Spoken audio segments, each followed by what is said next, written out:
and Under-Secretary General of the United Nations. And he has been in many important positions in the environmental field. It's a pleasure to have you here with us. So I'd like to say a few words. First about our university. As you may already know, Rio de Janeiro Federal University is the largest Brazilian federal university. We've got something around 46,000 undergraduate students, 18,000 graduate students, 175 undergraduate courses, 119 graduate courses, and we have many different campi along Rio de Janeiro city and in 2 cities of the interior. We're the second Brazilian university, and we are among the best ones in Latin America according to different ranking systems. We are very happy to receive here people from other Brazilian universities, and we welcome everybody who is here, everybody who came from different countries, and our Brazilian friends. I'd like to call the attention to the importance of Rio de Janeiro in the environmental field.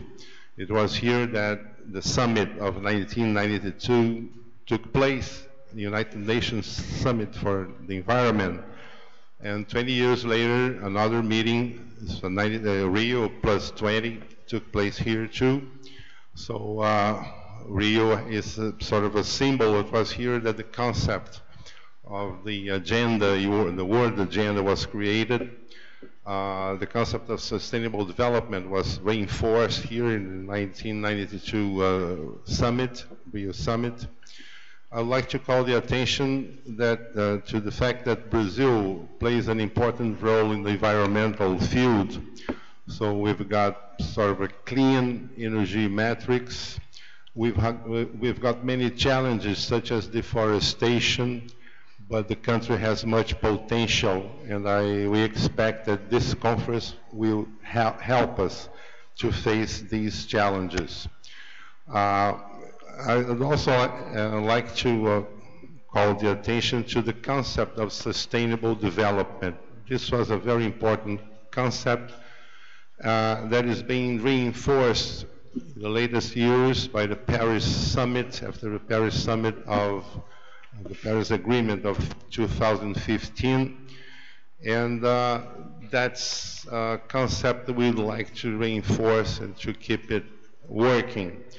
So we expect that this conference might be a strong step forward towards the consolidation of such a concept. It's something that we are to work hard on, to not to make development just a possibility, but a necessity that is to be followed by all countries in the world.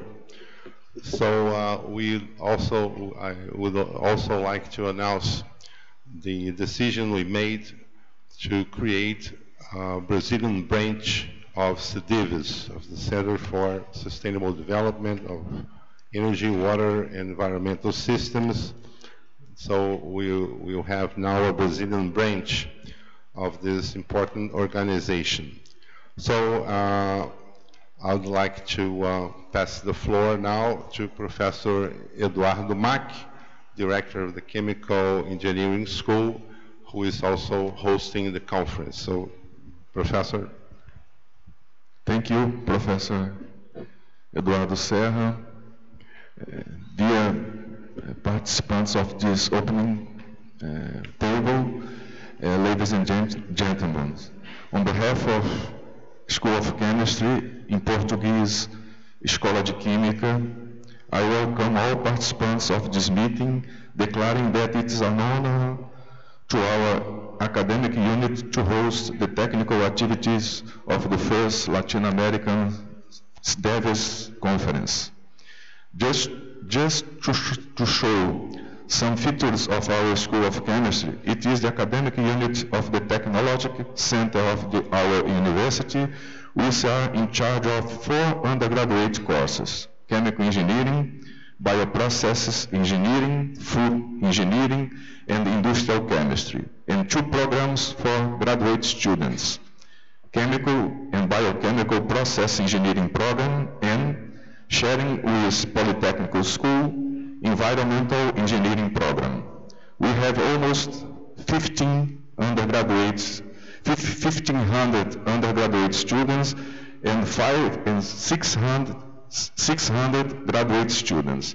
We are today almost 80 professors with PhD degree, developing basic and applied research in many areas correlated to our current activities. Finally, I wish you all a very pleasant stay in our technology center, and also that the discussions bring new horizons to your research. Good conference, and thank you. Em português, boa conferência e obrigado.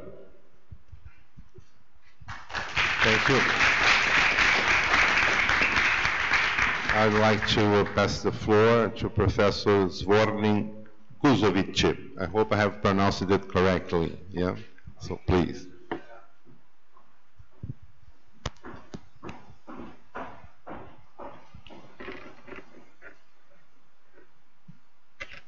It's my presentation, please.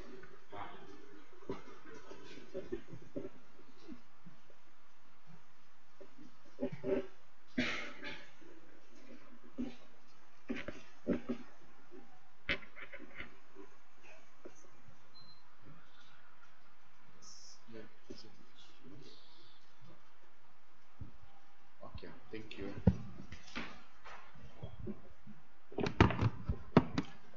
Good morning, everybody. Dear colleagues, friends, ladies and gentlemen. It is my great pleasure and honor to welcome all of you to the first Latin American Conference on Sustainable Development. Closer to the microphone. Please. Sorry.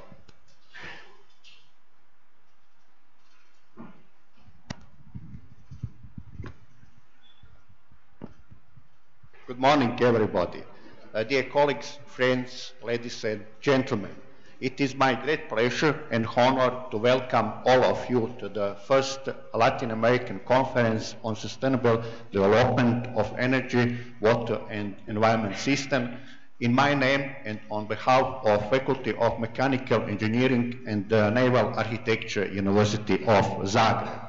The Faculty of Mechanical Engineering and Naval Architecture on behalf of University of Zagreb is one of the conference organizers. Let me just say a few words about the University of Zagreb and the Faculty of Mechanical Engineering and Naval Architecture.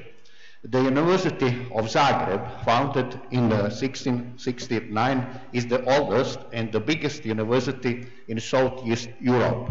Modern university is since October 1874. University now consists of 30 faculties and 3 academies and has about 63,000 students and 7,000 employees.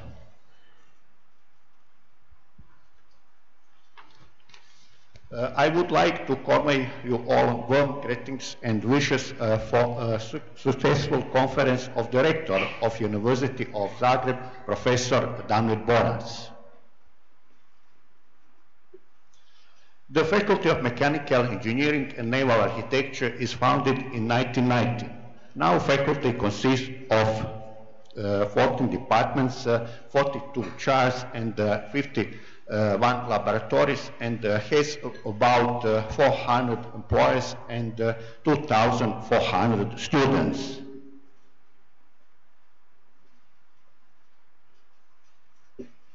No doubt, Rio de Janeiro will be a superb and stimulating setting for both scientific and social aspect of this conference.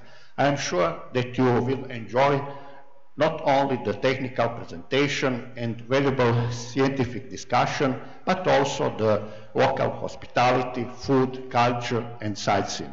Finally, in Rio de Janeiro, the sustainable development started with the United Nations Conference on Environment and Development in 1992, also known as the Rio Summit, Rio Conference. I wish all of us a successful conference. Thank you very much for your coming and for your attention.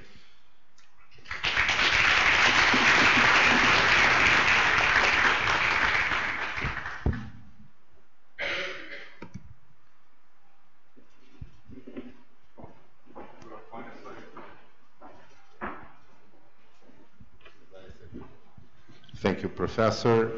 I'd like to give the floor to Professor Marcos Almeida, President of our Rio de Janeiro State Institute for the Environment, INEA.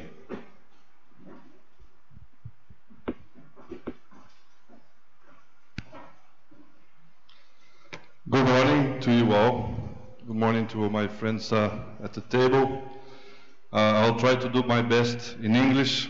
It's been a long time since I don't practice, but I think I can manage. I'll just go on brief words. I don't have a presentation, but I'd like to speak in the name of the state, having been a head of this institution, INEA, which, if you don't know, is one of the first environment organizations, state organizations in Brazil, dating back to the early 70s when we were called FEMA, and with a long term of services to the environment protection.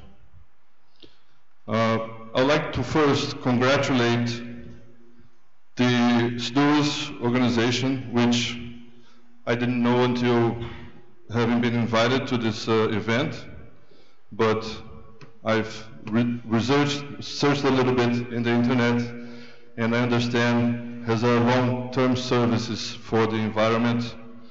And I also like to congratulate the university for having accepted this partnership with them, and now knowing that you're going to be like their ambassadors in Brazil, which is also good.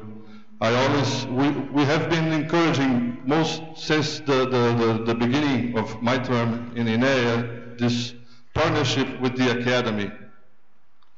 I personally understand that, especially in these times, we have to more and more approach and be together with the academy, with the other entities from civil organizations, in order to do a good job in this difficult task, which is harmonizing the needs of the human beings and the conservation of nature. This is an everyday job. Every hour, I would say it's a 24-hour job, because it is not simple to harmonize both of these expectations. And I think the partnerships now between academy and the state in every organ is very welcome. And I'm glad to say that here at the university, where FRJ, we have a very good partnership I'd like to mention. And if I have an opportunity later, I'll bring a presentation for you all to know, which is a program called Olho no Verde, which in English would be Eye in the Green. I don't know if any of you are aware of that, but this is a result of a partnership between INEA, a university, and a private company. And these resources are originated from a compensation from their activity, which is a logistic portuary activity in the north of Brazil, Porto do Açu, if any of you know. It's a 2.8 million reais project, and now this program, which has been going on since the beginning of last year, enable us to follow up suppression, vegetation suppression in our state in a much more intelligent way, so we don't necessarily have to have people out in the field all the time, since we don't have enough people, and now we have the use of technology. This partnership is here with the Laboratory of Geography, and the way it works is there's the companies of the radar, the satellite companies, they scan images on a weekly basis and make comparisons. These comparisons are made here at the Geography Lab to indicate possible events of forest suppression. And based on these images, our people from INEA go directly to the places where we indicate that there might have been a suppression, which is making our job much more effective. And like I say all the time when I have a chance to speak to the public, I understand now in Brazil we have to learn, we the public services have to learn to make more with less. And when you need to do that, there's no other way other than bringing intelligence to your daily tasks. And I would like to take this opportunity to thank the university for this partnership, which is being very good, very efficient in bringing very good results for control of the environment impacts in our state. Basically, I think in all fields, most than everyone, environment is one that we need more and more to have these partnerships. We need to have all the countries together, lined up, to come up with solutions for this difficult task, to harmonize these interests, which not always are looking at the same direction. And I would like to thank for the opportunity to be here. Unfortunately, I would like to excuse myself because in about 1 hour I'll have to leave for other important problems. The day-to-day job at the environment public organ is not very easy, so I really wish I could spend more time in the academy and learning with every one of you. But today I'll have to leave a little bit earlier, so I'm already excusing myself. And again, wishing everyone a good meet and a prosperous future for this partnership between SDEWES and the university. Thank you.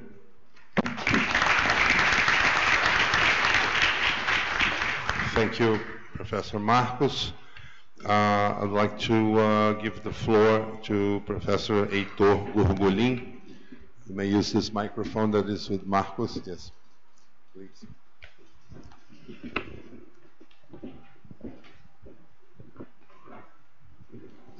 Good morning, everyone. It's my great pleasure to welcome all of you from outside Brazil to Rio de Janeiro. But remember, Brazil is not only Rio de Janeiro. Brazil is a very big country. I come from Brasilia, the capital of Brazil, and I hope some of you, after the conference, if you have some time, you should take a look, not only in Brasilia, but also in the Amazon area, Iguaçu Falls, some beautiful places that we have in Brazil. Anyway, I want to first of all express my thanks to Professor Eduardo Serra and his colleagues from the University Federal of Rio de Janeiro for organizing and hosting us here during the next 3 days. And also I have a special wish to thank Professor Nevin Duke for his kind invitation for me to welcome you all here to the SDEWES Conference, first Latin American conference. I also wish to thank Professor Ivo Slaus, who was my predecessor as the president of the World Academy of Art and Science, for suggesting me that I should come from Brasilia to Rio de Janeiro to participate in this great conference. My distinguished colleague Ivo Slaus attended and also spoke at many past SDEWES conferences held in Europe in the last few years. And he just sent me a message yesterday with Professor Gary, and he wanted to convey to his support from SDEWES to an initiative that the World Academy is organizing in Southeastern Europe in the next few years. But allow me to give you a view, being a welcome speech to all of you about what's happening in Brazil. As you know, we are very happy to be here at COPE. COPE, we're commemorating 50 years very shortly. And I'm happy to be here because I was a good friend and supporter of the founder of COPE, Professor Alberto Luiz Coimbra, in the early days. I used to be in Washington, D.C. at the Organization of American States. We had a program of exchange of scientists, and Professor Coimbra wanted to have support to visit universities, graduate schools, programs of engineering in the United States. We supported him, and later, Professor Frank Tiller from the University of Houston, who also came here, decided to organize the first graduate engineering program, chemical engineering program, in March 1963. So it's been a long time that the program was organized, and we helped bring 2 visiting professors to teach at that particular course at the Federal University of Rio de Janeiro at the creation of COPE, because as you probably know, this is no doubt the best engineering center that we have in Brazil. My special privilege also is to be here because most of you being engineers, let me give you some information on engineers and also some data on our country. As you probably know, the population of Brazil has overcome 209 million people this year. So we have a big economy. We are among the 10 largest economies in the world. The per capita of Brazil today is over $15,000. Of course, we have tremendous inequalities within the country that you should be aware of. All you have to do is look at the beautiful sites of Rio de Janeiro and look at the slums which are located in the best places of the city where you have beautiful views. But that's a big challenge that we have, is a challenge for the younger generation that is here and all of governmental authorities to solve. We have 195 universities in Brazil and 149 university centers. We are not as old as the University of Zagreb, 1669. The first university created in Brazil is this university right here. It was called before the University of Brazil, and it was created on paper in 1920 by our president, because we are going to receive a former president from Europe, and the university had to offer him an honoris causa degree. So that's why the University of Brazil was created in 1920, joining 3 faculties: Faculty of Engineering, Faculty of Law, Faculty of Medicine. So engineering school was already here, much before the university was officially created.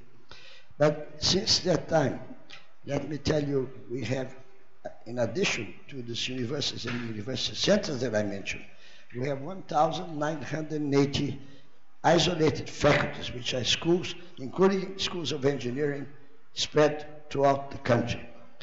And frankly speaking, the enrollment of these universities is over 8 million students. And we are graduating about 1 million students every year throughout the country. Particularly in engineering, we have already 600,000 engineers registered in Brazil. And 40,000 engineers are graduated annually from all the engineering schools and universities in this country. In spite of that, frankly speaking, about 1/2 of those engineers are civil engineers. It looks like a big number, although we still need more engineers in our country. Our postgraduate system of engineering that COPE did a fantastic work in the early 60s is producing today about 20,000 doctor's degrees a year and about 49,000 master's degrees. 2,000 of those degrees are particularly in engineering for doctor's degrees, and about 6,800 in engineering also for master's degree, which means the number of engineers is growing, the number of engineers with master's degree and doctor's degrees is increasing, and in spite of that, we have to realize that we must do further efforts throughout the country, because most of these degrees are offered in São Paulo, Rio de Janeiro, the state of Minas Gerais, the largest states, more economic development in Brazil. But also, I should tell you, we have to think of the scientific and technological research community in Brazil. We have over 300,000 scientists, technologists working throughout the country, of which 110,000 have doctor's degrees. 143,000 have master's degrees, and 43,000 have only a bachelor's degree. So there's been a fantastic growth in the scientific community in Brazil in the last 20 years, to say the least. So if you think of that, that means the scientific production, scientific papers published in international journals and in journals in Brazil has been growing a lot.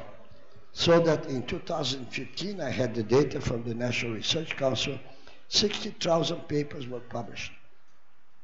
It represented 53% of all Latin America scientific production, including, of course, Mexico, Argentina, Chile, the largest ones, but also the other countries. And I'm glad to see that there are some representatives of other Latin American countries here in this conference.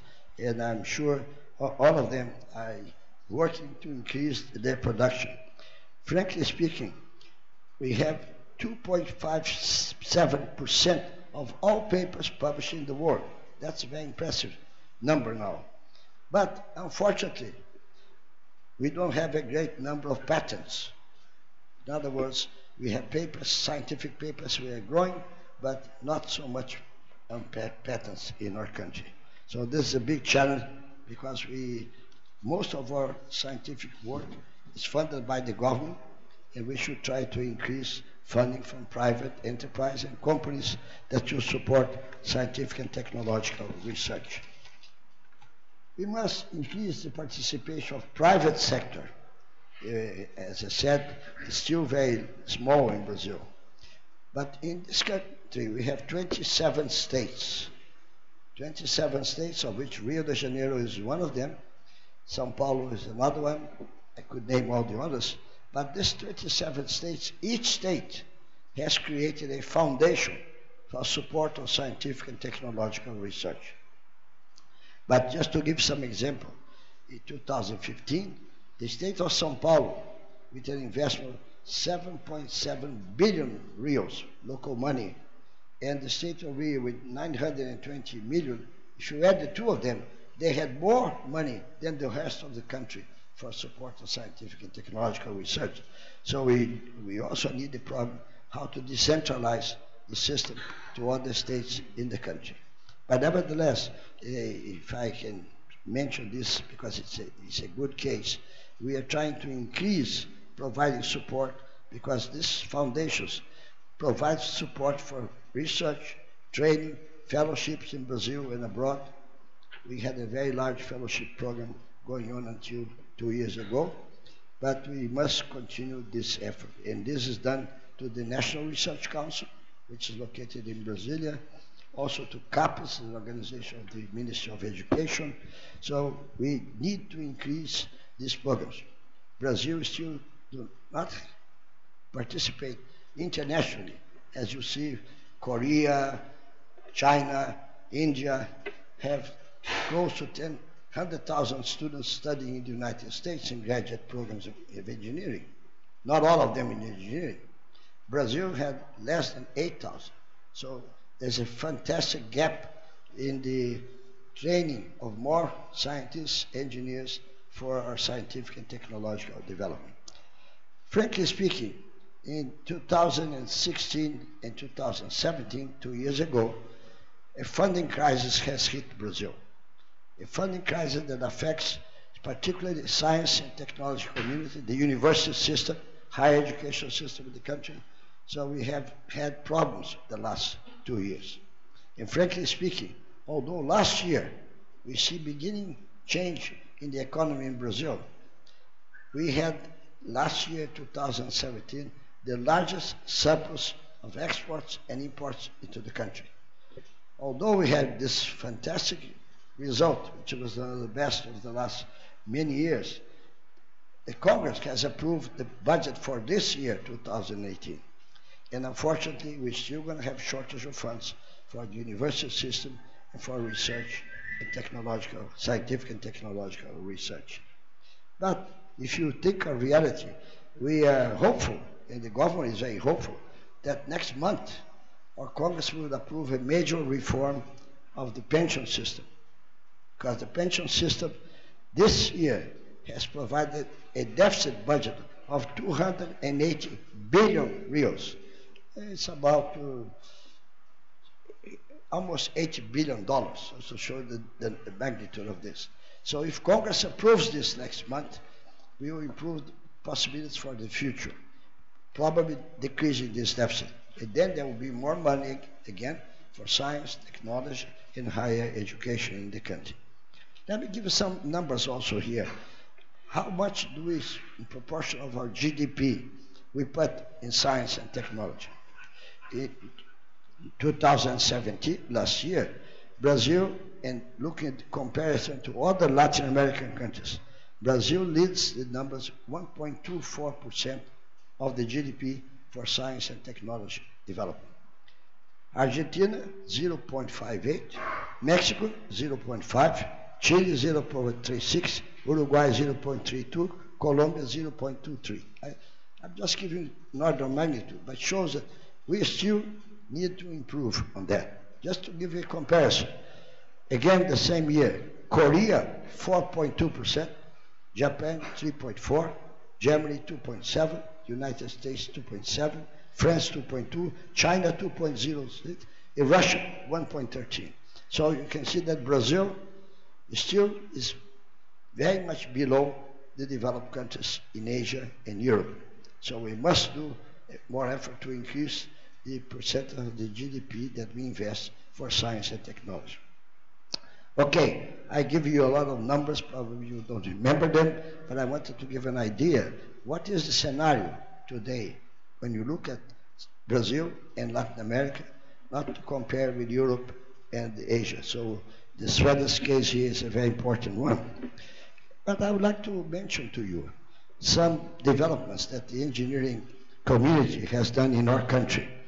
And I don't know that you know them, so I decided to choose 3 cases to mention to you. First one, I'm an older person. I started my long teaching career when I was a young 22, teaching physics for engineering students at the famous Institute ITA in Brazil, Aeronautical Institute of Technology in São José dos Campos, in 1950. And we graduated very good aeronautical engineers after 5 years of course. And then, after 14 years, the first graduates of this engineering school decided to start a commercial airline company. It's called Embraer. You probably heard of this name. Embraer has been a very successful enterprise over the last 50 years almost. And as you know, all over the world, Embraer planes are flying. In Europe, quite a lot of them. Embraer last year exported $3.5 billion thanks to the efforts of the engineers which decided to work there. Government supported that initially, but now it's a private company. So this is a good example how engineering has contributed to an important dimension of the Brazilian economy. We produce airplanes, but we don't produce Brazilian cars. That's one challenge that we have in our country. I'll give a second example. Agronomic engineers. We had a famous researcher Dr. Joanna Dobereiner, which you may not have heard of her, but she was doing experimental work in a farm located very here, near to Rio de Janeiro. In 1974, this lady was working for a company called Embrapa, Brazilian Enterprise for Agricultural Research. She discovered plants and bacteria which fix nitrogen in other plants. That was a simple experiment she did. She experimented more. Finally, she produced papers on that, and the company has spread the news. She was working with soybeans. Soybean is a very popular plant in Brazil. Today we are the world's largest exporter of soybeans, and also other coffee, sugar. So finally, I should mention that we have a fantastic growth in the agricultural sector in Brazil. But over this last 50 years, saving of imports of fertilizers gave benefit to Brazil, $1.5 billion a year over the last 50 years. It's a fantastic contribution. And in this case, we are also the largest world exporter of cattle meat.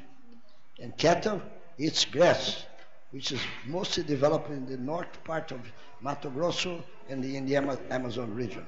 It's a fantastic problem for Brazilian environmental development because we want to decrease the cutting of the trees in the Amazon, deforestation.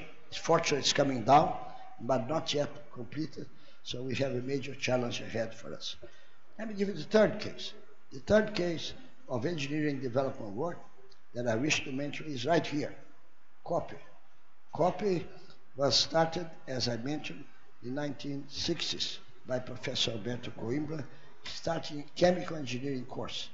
But that was outside the engineering school of the university in those days. That's why it's called COPE, okay?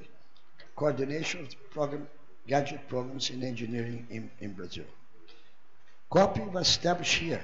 It started cooperation with an oil company called Petrobras in 1977. It's been some years now. And using the university facilities and hiring the professors, the engineers from the university. Thanks to these efforts, joint efforts, thousands of projects were developed over these 50 years. Later on, in 1993, Fundação Copetec, which is hosting us at this event, was created and also provided support and cooperation with Petrobras for the development of more than 600 projects. Petrobras is Brazil's major state oil company, and it has an excellent research center, SEMPES, which is very near here to this campus. So, fantastically, SEMPES has professionals, researchers. Half of the professors and the researchers working there were graduated from the Federal University of Rio de Janeiro. So, I could give you more examples. Even in my own university, Federal University of São Carlos, in 1970, we created a Department of Ecology, 1970, with Professor Tundizi. And thanks to that, that was before the United Nations Stockholm Conference. So that I could give more examples of engineering and related to environment that many institutions in Brazil have been doing the last few years. I therefore firmly believe that more developments can and will be achieved by many of our doctors, masters, and bachelors doing active research in many universities in several places in our country and throughout Latin America, and in closer collaboration with public and private enterprise. Finally, I wish to highlight that the important presence of your here and your papers and your statements to this conference will also challenge more of our researchers, professors, engineers, and institutions to focus their attention on these very important issues of sustainable development of energy, water, and environmental systems. I also hope that more SDEWES conferences will take place in Latin America. We have some participants from other countries in Latin America here, but we should have much more. And I hope that this will come with more events of this kind taking place in other countries of our region.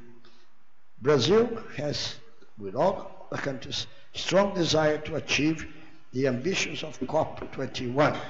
And we also have signed the United Nations 2030 Agenda for Sustainable Development.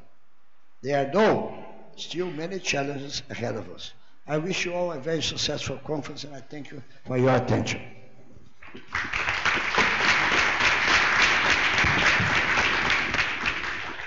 Thank you, Professor Heitor, for the lecture,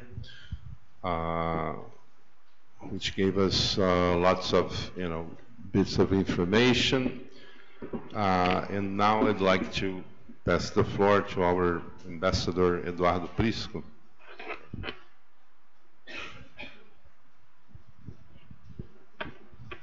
Thank you, Professor Serra, and thank you very much for inviting me to this conference.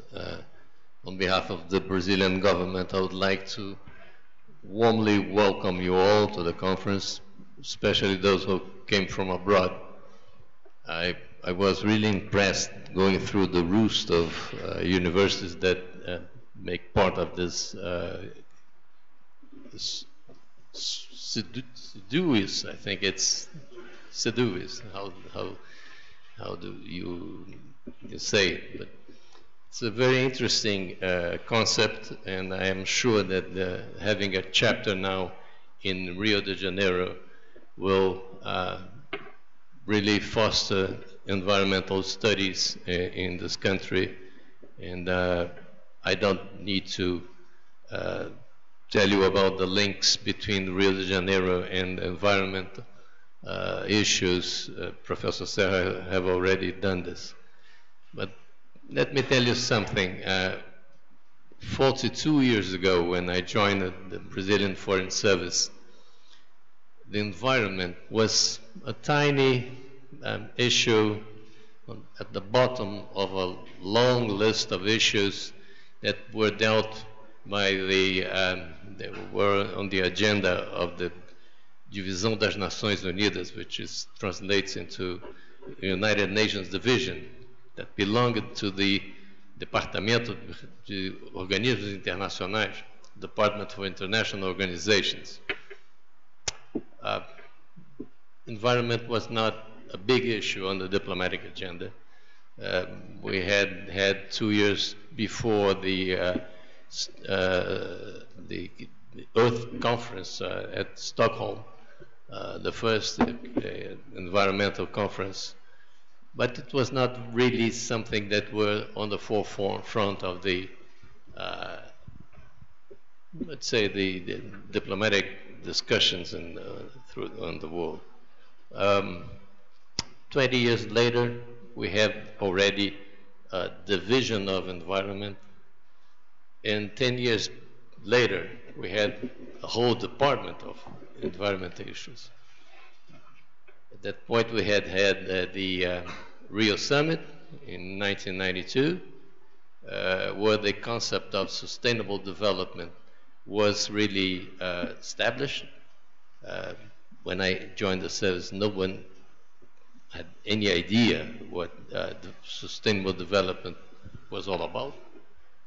And then we had the Rio Plus 20, and then the Paris Treaty of last year, a couple of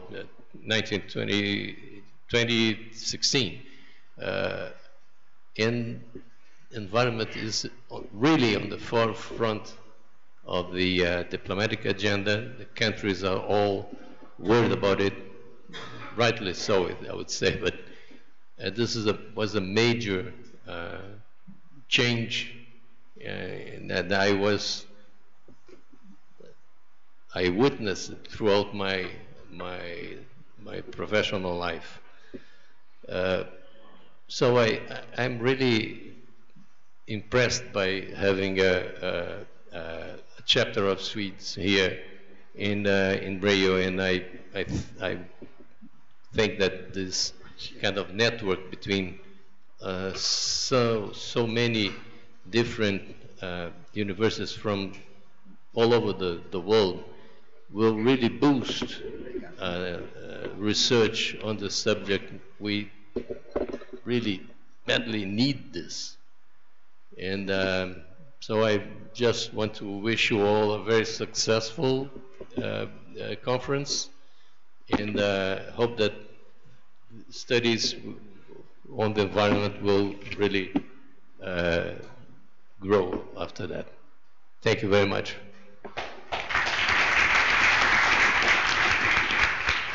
Thank you, Ambassador.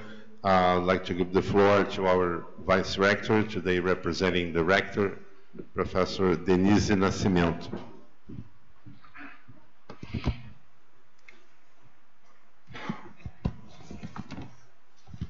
Good morning, ladies and gentlemen.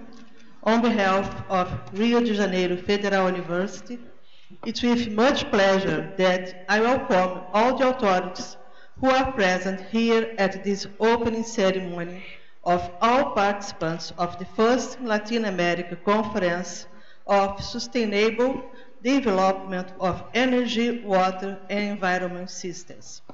We are very proud to host this conference promoted by the SDEWES, a leading organization in the environment field, which includes many students, professors, and researchers of UFRJ and other important Brazilian universities and research institutes, as well as members of public agencies and enterprises.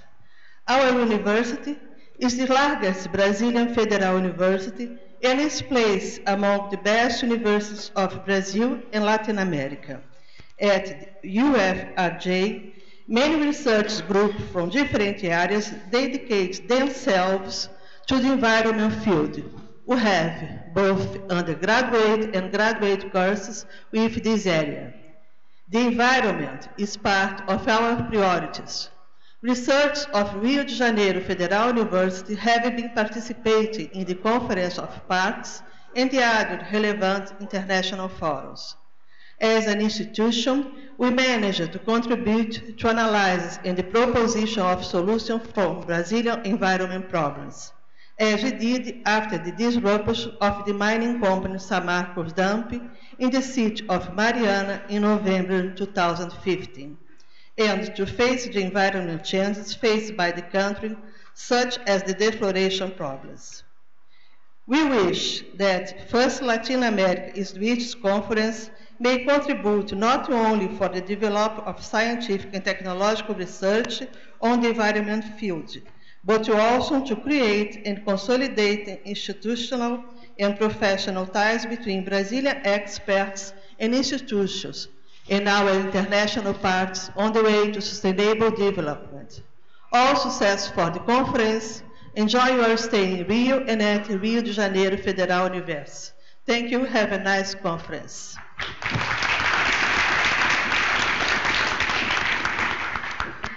Thank you, Professor Denise. And now I'll give the floor to the President of SDEWES, Professor Neven Duich.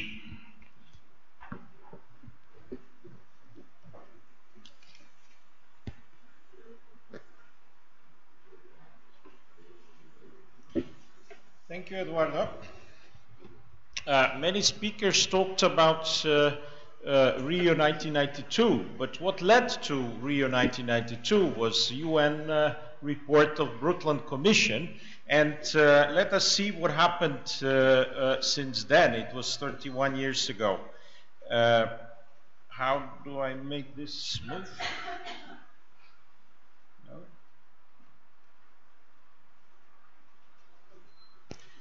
And important message of that report was that we cannot look at things separately. We have to look at integrated sustainable development as something that is integrated over different fields. We have to take into account food, energy, resources, industry, human settlement, loss of species, lots of genetic resources, increase of population. And without this holistic view, we cannot solve the problem of sustainable development. So what has been done since then is that we have done quite a lot of research. We have come to good definitions of sustainable development, but we still didn't do much on the real issues of improving sustainability. There is some success in energy transition, but sustainable trends continue. Fortunately, we have goals. We have set Millennium Goals, which were mostly implemented by 2015, and we are now running towards Sustainable Development Goals for 2030. What did we do in that period of time? Well, demography is improving, but we are still growing populationally. And it's difficult because all these new people need resources, more resources. We have tackled poverty quite well. The absolute poverty has really fallen down a lot in last 30, 40 years, but there is still a lot of poverty which is not absolute poverty. So we will have that problem continuing. Also, we will need much more food for the growing number of people. And we used most of land that is available to us. And the number of people is growing, they're getting richer, they want to eat meat, so we need the green revolution, a new green revolution. Also, energy demand is still growing relatively quickly. We have two important trends starting. One is energy neutral buildings. We should actually make buildings not use energy or produce energy, and also electrification of transport. Only that can tackle demand increase. We have done much more on the supply of renewable energy. The trend in Europe is completely turning towards wind and solar. And also, if you look at the global level, 2/3 of investment in energy is now clean energy, but this should be 100%. We should not anymore invest in fossil fuel for producing electricity, because we can do that by renewables. Unfortunately, if you look at the energy supply of the primary energy, the part of renewables is this small sliver, yellow sliver on the top. So we are still very far from success.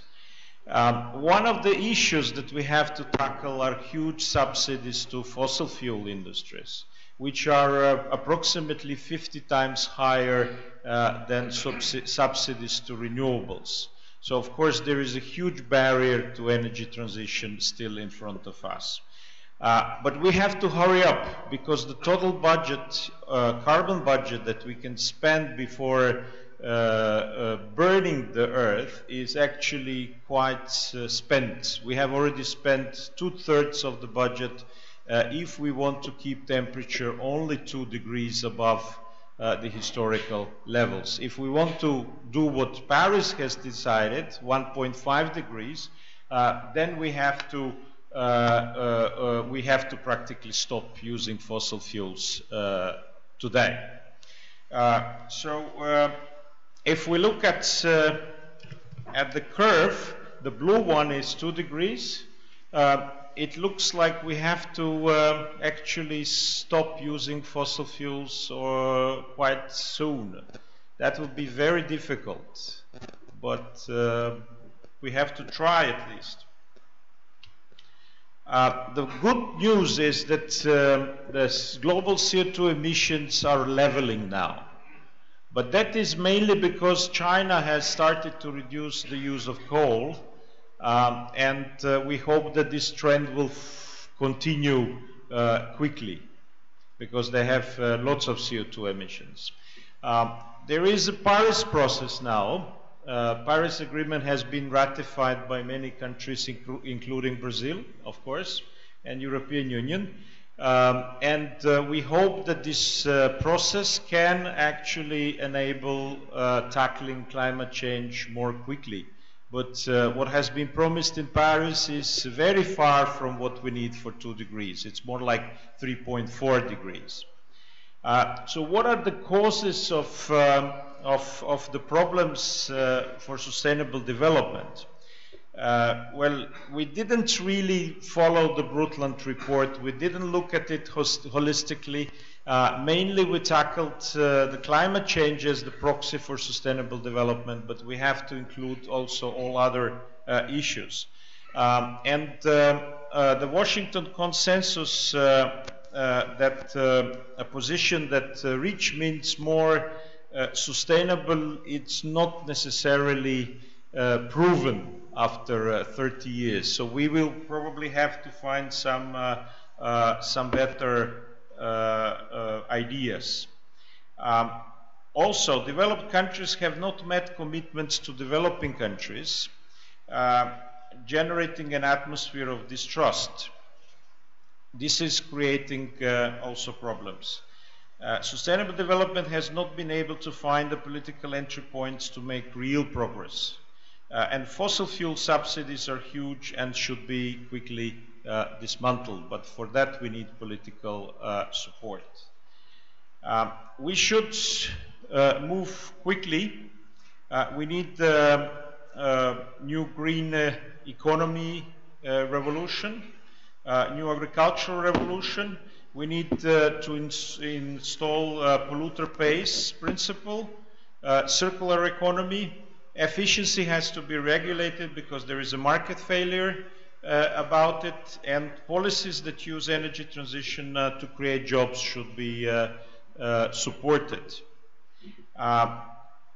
We have our goals, 17 goals for sustainable development, and this conference is, we could say, tackling 4 of them quite deeply, so we can help this process.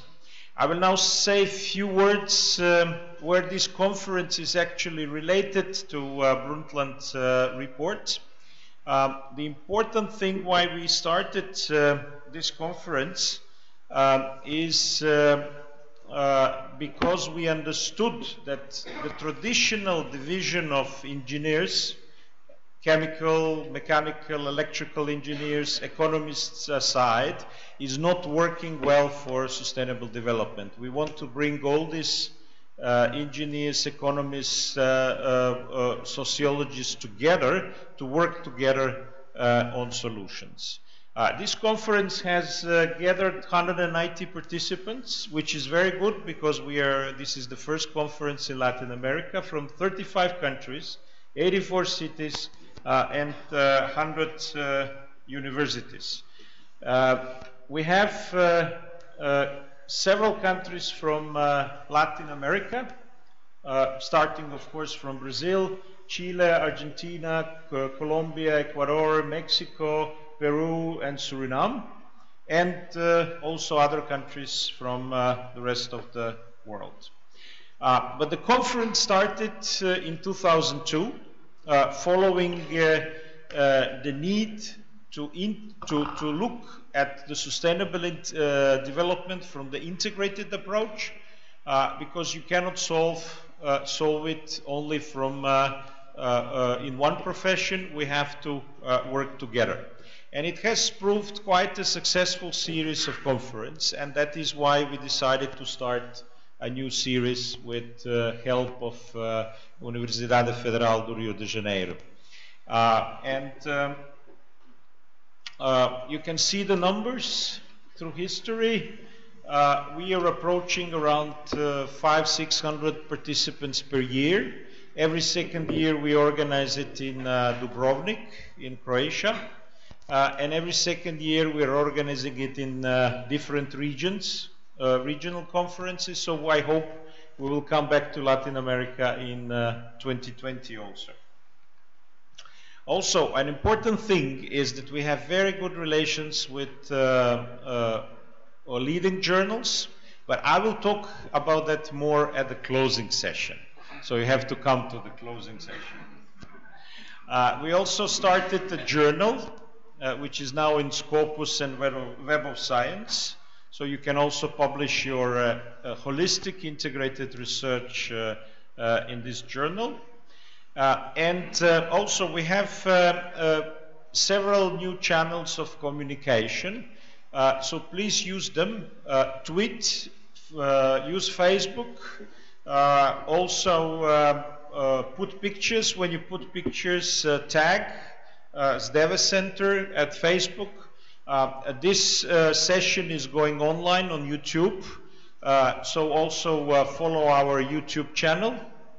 And please participate in social networks turning around SDEWES Center. There will be an important thing is that the papers must be presented by the presenting author. If that is not so, then we cancel the paper. We want to have a presenting author actually presenting the paper. We want especially young people to practice their presentation skills. This is very important. So please change the presenting author if you are intending to do that. There will be an award session for the best paper at the conference dinner, so please come to the conference dinner. And there will be a group photo session, I hope today, and also at the conference dinner. And now I would like to mention just one organizational thing. A coffee break will be served in a registration room. Thank you. Thank you, Professor. Okay, so before we finish, I'd like to, first of all, call the attention to the importance of the Eduardos, since we have 3 of them at the table. So, and I'd like to invite everybody for the coffee break, and after the coffee break, we start with the presentations in the group sessions. Okay, so thank you, and session is finished. Thank you.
Morei 10 anos no Japão, Estados Unidos, Paris, 3 anos na Unesco, 7 anos em Washington.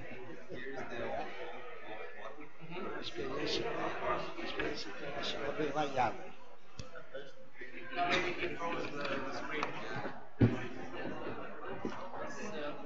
E lá em Tóquio, eu apoiei um programa chamado Zero Emissions.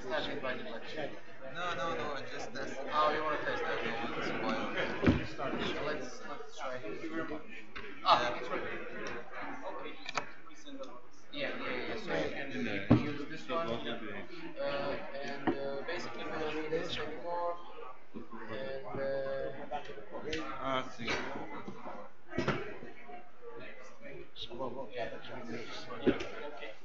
Eu tenho ido todo mês a Brasília para a reunião do CONAMA.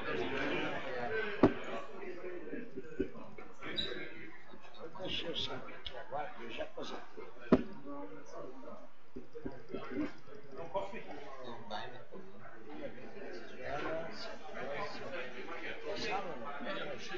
Só isso chega lá para mim, não tem problema não. Libra 2052. Vai ser um ano daqui a 50 anos. Interessante.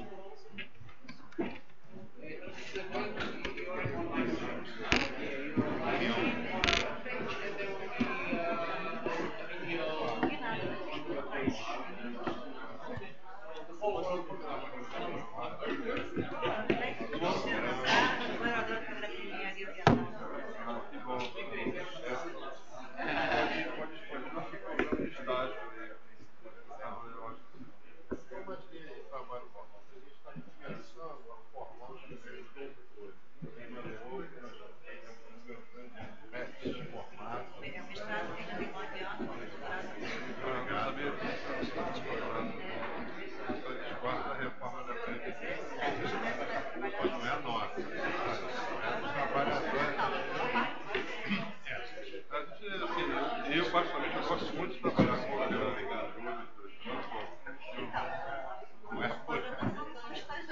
Ah, bom, é verdade, é verdade. A graduação é... Mas vamos deixar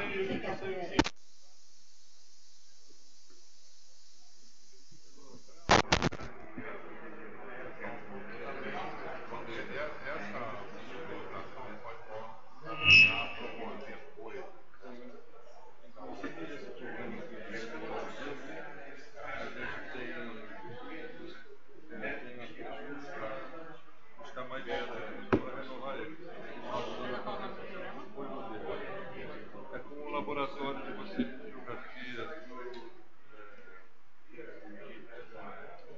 parceria, é um negócio muito bacana. Eu acho até que a gente podia ligar mais, até mesmo internamente na faculdade. Eu acho que lá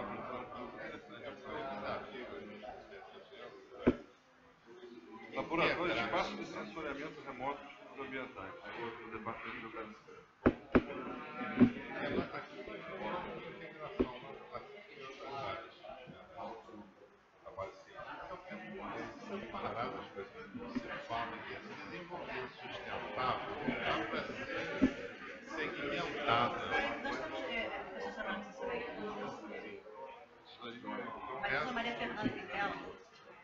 Esse espaço é muito importante. Legal.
Tu si sjetiš ti, ali tamo za vrijeme ali ono, dok ljudi budu ulazili je dobro da vidiš ljude.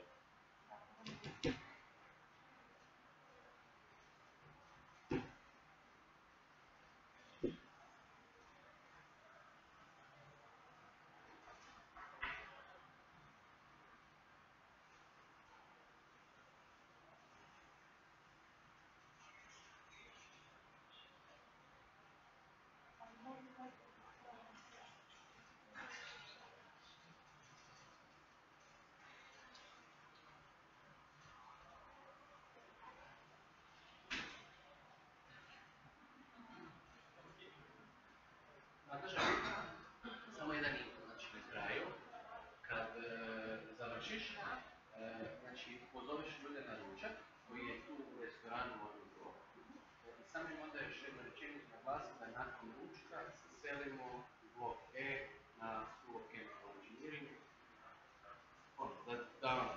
Iako sve to znaju i dobili su obavijesti, ali znači kad završiš, pozoveš ih na ručak koji je tu odmah i nakon ručka nastavljamo u School of Chemical Engineering. Thanks. We will start pushing people in like 2 minutes. Yeah.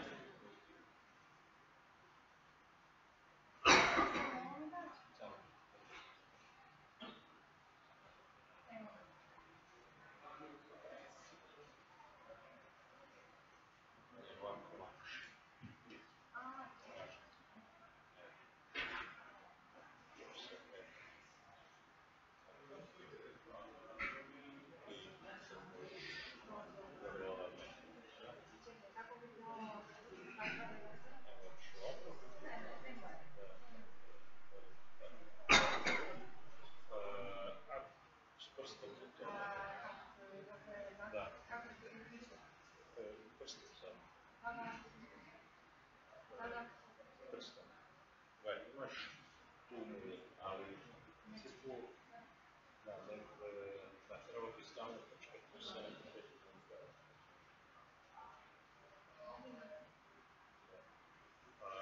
Znači ima to, ali onda ću spati. Da.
Da počinjem?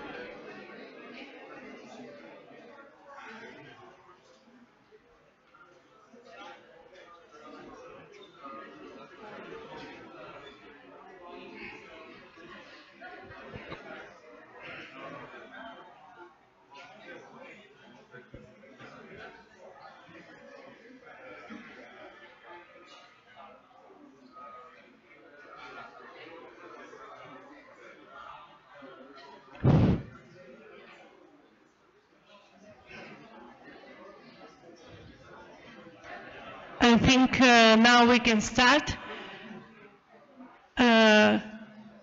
Good morning, everybody. Welcome to the first working session of the Latin American SDEWES conference. It is my great pleasure to introduce the keynote speaker, Professor Ingo Stadler, who is Managing Director of the Cologne Institute for Renewable Energy CIRE of Technical University of Köln. Within the institute, he covers the areas of renewable energies and energy economics.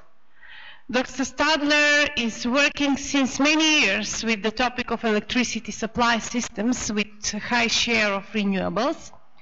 And among others, he investigates demand response activities and non-electric energy storage devices in order to decouple electricity generation and consumption.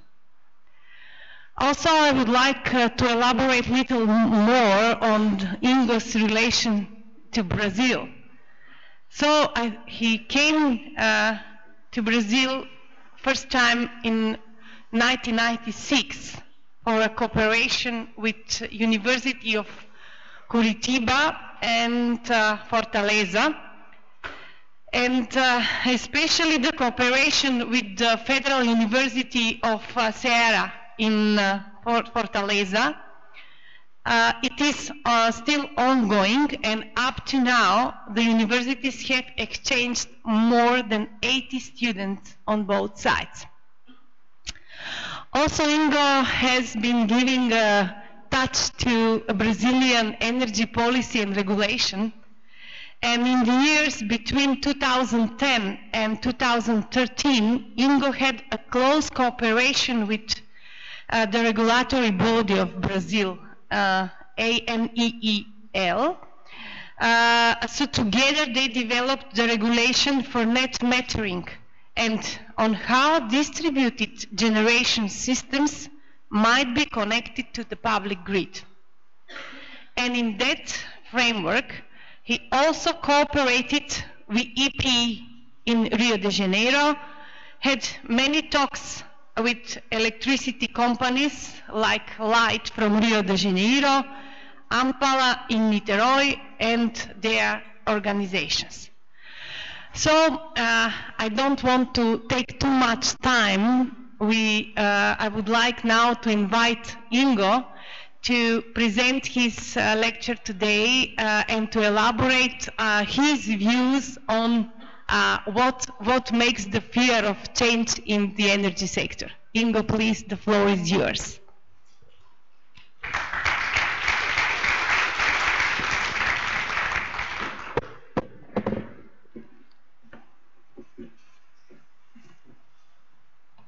Hello and welcome to the first Latin American SDEWES conference. Bom dia. I'm very pleased that I have the opportunity here to speak in the opening session in the city that I love most worldwide. It's really a pleasure to do so. Can I have the slides here on the...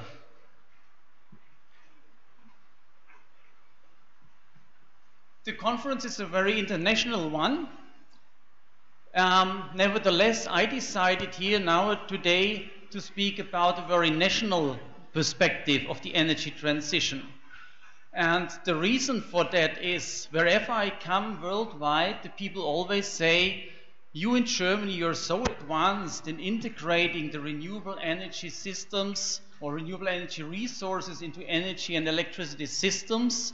And I sometimes wonder, even here in Brazil, they say the same thing. Even Brazil always had much more renewable electricity and other renewables in other energy sectors, like in the cooling sector and also in the mobility sector. So then I ask, why are you saying Germany is advanced? And they answer, but the new renewables, there you are more advanced in integrating those volatile solar and wind energy in your systems. And maybe that was true until maybe 5 to 6 years ago, but never do people really see this change that we had in our country. And maybe that experience is worth sharing with those countries nowadays are much more advanced than our country is. And I use those stages of change. I like a citation of Mahatma Gandhi when he says, first they ignore you.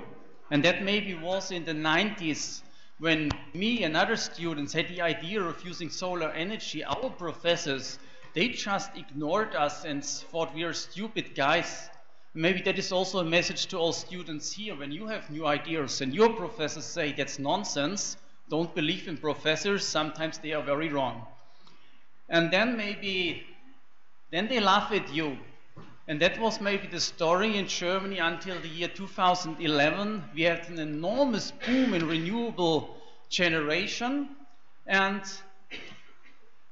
the old energy industry, they just laughed. They didn't see the risk on their business when we integrate a lot of renewables. And then there's the next stage, then they fight you. And maybe that is the story in our country of the last 5 to 6 years. And at the moment, we have a horrible battle on the old energy economy and the new energy economy, on prosperous politicians and conservative politicians, and also on the people who want to go for renewables and others who want to stay where it is. And that is the reason why I named my talk today The Fear of Change. And maybe on that photo we can see maybe that guy that could be a coal guy from the coal industry the first time sees how powerful solar energy could be. I structured my talk first in the fear of going ahead. So do we need a global solution? Second, the fear of losing jobs. The third, no fear of lies. And fourth, fear to remove man-made regulations. And fifth, fear of losses in the old car industry. And sixth, the fear of finishing climate hazardous subsidies. And SDEWES, disculpa, I never can stop making bad jokes about the World Cup in 2014, but it's mostly the Brazilians who always talk about that SDEWES. And I will finish my talk with the German Taliban. I start with the fear of going ahead. So we started very good with renewables. And the global problems, for sure, global warming is a global problem and it needs a global solution. That's very clear. But on the same, it's a very good excuse for not taking action on a regional or on a national level. So the best argument we hear for years, we should not go ahead because that's a global problem. We cannot solve that on a national basis. And then they argue, we already have the proof that works on a global basis. We had that problem with the ozone hole in the 90s, and that could be solved on a global level. And when we remember what did we do when we had the ozone hole problem, of course there was an enormous resistance from the halocarbon industry not to produce the halocarbons anymore. Then there was the Montreal Convention where the participants agreed to freeze the production of CFCs at the 1986 levels, and then later 2000 to stop with the CFC production. But all the major companies worldwide, like today the coal industry for example, they claim that there are no alternatives for HFC. And then there was the first ozone-safe hydrocarbon refrigerant development, and quite surprisingly it was the NGO Greenpeace who has given the patent on green freeze, and they let the patent as open source, and then more and more the CFCs, refrigerants, had been forbidden worldwide, and for example in 2004 in Brazil the production of ozone-safe refrigerator production started like in all countries in the world. So should we go for the global solution also in the global warming problem? I see a significant difference in that. And when we compare those two, the CFC refrigerators, they had been an enormous business worldwide. It's the same like the oil, coal and gas industry is a fantastic business. And then of course there was a big resistance towards a change both in the ozone killing elements as in the global warming problem like coal, natural gas and oil. So there had been fights, and then on the left side we have an international agreement on getting rid of the ozone problem in the energy. We still have fights and battles. And then finally all companies, I don't know if they really agreed, but they had been forced finally to get rid of the ozone hazardous materials, but in the energy sector we go on fighting. And what is maybe the reason? And in my opinion the reason is the players in the refrigeration business remain the same. So the old refrigeration producers also produce the new refrigerators, even they need to change their business. But when we look to the energy sector, the players will be exchanged. It will definitely not be the same anymore, and therefore we cannot expect that it's just a global agreement going towards renewables. And I want to highlight that only on one example. When we look for the old economy, the coal, maybe the coal is produced somewhere in Australia, so it's an open cast mining business. Then it is shipped in a global logistics process around the world. Maybe it is then stored in the Rotterdam harbor in large quantities, and then it's distributed via trains or smaller ships to the power stations in the different countries. And then we have big centralized power stations, coal-fired power station, steam power stations. And when we now look how, for example, the solar business looks like, there we have a silicon industry, we have a photovoltaic cell and module industry, we have a lot of power electronic industries, and then we have a mass of installers needing to put all the equipment into the field, onto the roofs and the fields, and finally we have a decentralized generation system. And those two players will definitely not be the same. So we have on the left side a resource-based energy system, a centralized one. On the right side we have a technology-based decentralized one, and those businesses are completely different, and also those who will have the profit of those systems are different, and therefore I'm sure there will not be a consensus on going to energy transition. When I just look here on that slide, that is unfortunately not too actual, but it shows that Germany spends almost 100 billion euros every year to import oil, gas and coal products. And this 100 billion euros is a big business, not only for the oil exporting countries, but also for those who import those resources. They profit a lot from those imports, and they will not give up their business just without fighting for that. And that is the situation in which we are. The climate conferences had already been mentioned, that it started here in Rio de Janeiro in 1992. And I have a very bad opinion on climate conferences, maybe different from others here in the room. Then that continued in Johannesburg. Then we had the famous Kyoto Protocol with not really a benefit for the world. We continued in Bali and in many other cities like Copenhagen. Then we went to Doha and many other places, and then it came the very famous Paris document. And I remember when François Hollande said, "Today we achieved the most beautiful and most peaceful revolution." Or the former Ministry of Foreign Affairs, John Kerry for the United States, "That is a victory for everybody on the planet and for future generations." And then I thought, wow, now I need to read that document. And then I read it, and I was really disappointed. I would say it's not worth the paper it's written on. And again, you might have a different opinion on that. But what do you find there? They say the global warming should be kept well below 2 degrees. The rich countries must provide $100 billion starting from 2020. But why 2020 starting? Why not immediately? Because they couldn't agree, and 2020 had been quite far away. The developed countries must continue to take the lead with reducing greenhouse gases. The developed countries never reduce greenhouse gases. They always produce more and more, so it's not possible to continue to take the lead. And the developing countries are encouraged to enhance their efforts. The greenhouse gas emission should reach its maximum as soon as possible. I thought we should decrease it, but they have the aim to reach the maximum as soon as possible. And then within 50-50, the balance of the carbon emission should be equal or zero. And I really wish everybody a long and healthy life.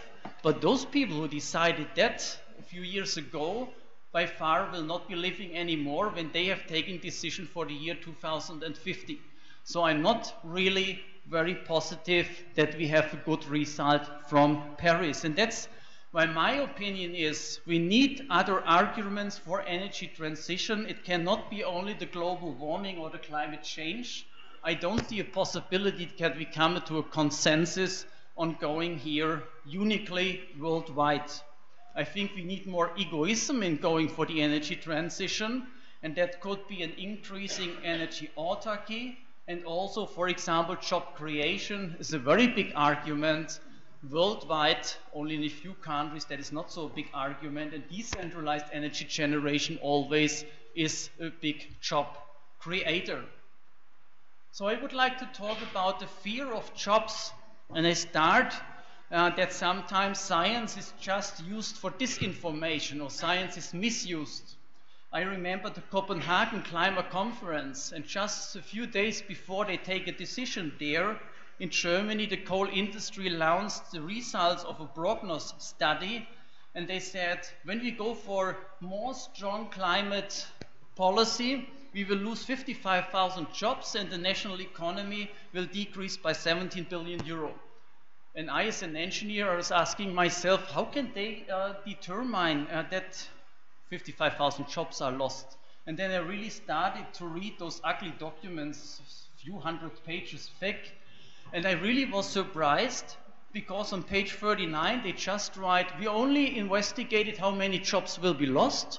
We didn't investigate how many will be created by renewable energy, by environmental industry.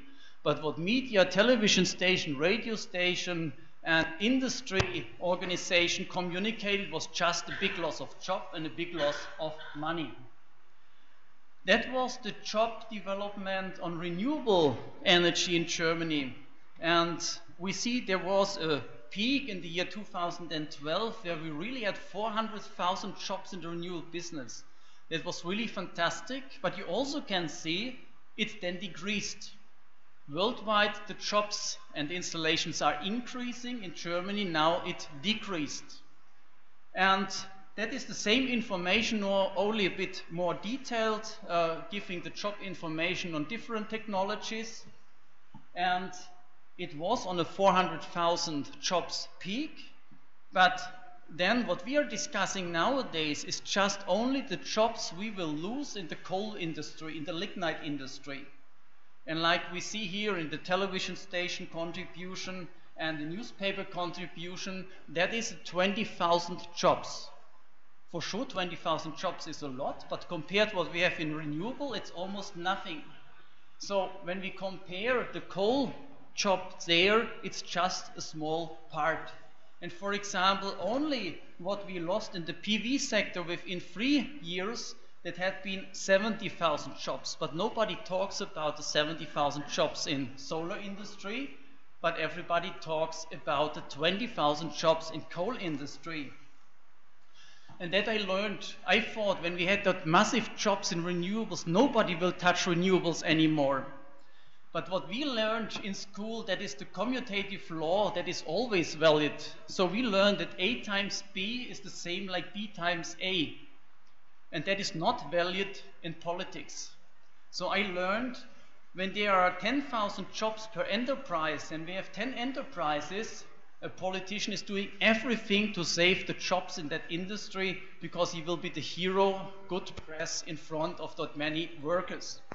And it's completely different when you have 10 jobs per enterprise, but you have that in 10,000 enterprises. Nobody cares when the installer of a PV system or the installer of wind turbines lose their jobs. It's just not reported in press and no politician will take care about that.